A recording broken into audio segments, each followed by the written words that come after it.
Praise the Lord. குழந்தைகளிடம் போய் உங்களுக்கு யார் ரொம்ப பிடிக்கும் அப்படின்னு கேட்டால் என்ன பதில் வரும்?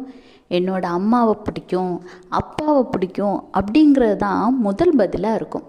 அதோட காரணம் என்னன்னு தெரியுமா?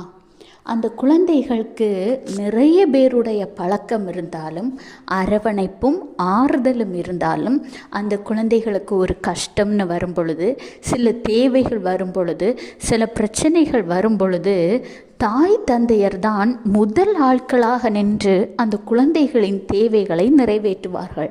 தன் குழந்தை அழுதால் உடனே அழுகிற இன்னொரு நபர் தாய் தந்தையராகவே இருக்கிறார்கள்.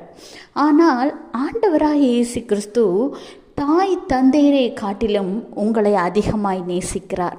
ஏனெனில் வேதாகமத்தில் சங்கீதம் 27:10, என் தகப்பனும் என் தாயும் என்னை கைவிட்டாலும் கர்த்தர் என்னை சேர்த்து கொள்வார்.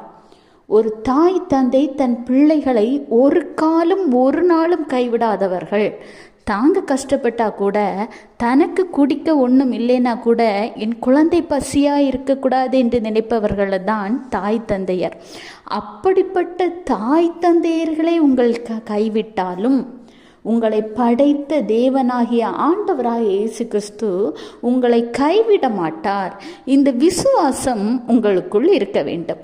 உங்கள் வாழ்க்கையில் நீங்கள் அடுத்த கட்டத்தை அடையணும்னா உங்களுக்கு தேவை விசுவாசம்தான். இப்போ கூட ரொம்ப சோர்ந்து போய் ரொம்ப முடங்கி போய் இருக்கீங்க.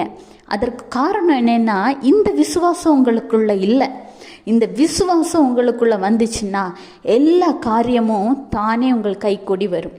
இன்றைக்கு நீங்கள் விசுவாசத்தில் பலப்படுங்க.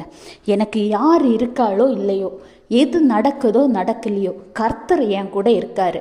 அவருடைய கையை பிடிச்சு கொண்டு நான் எல்லா காரியத்தையும் சக்ஸஸாக நிறைவேற்றுவேன், ஆண்டவருடைய சித்தத்தின்படி செய்து முடிப்பேன்னு விசுவாசமாக இருங்க. Have a blessed day. Jesus bless you.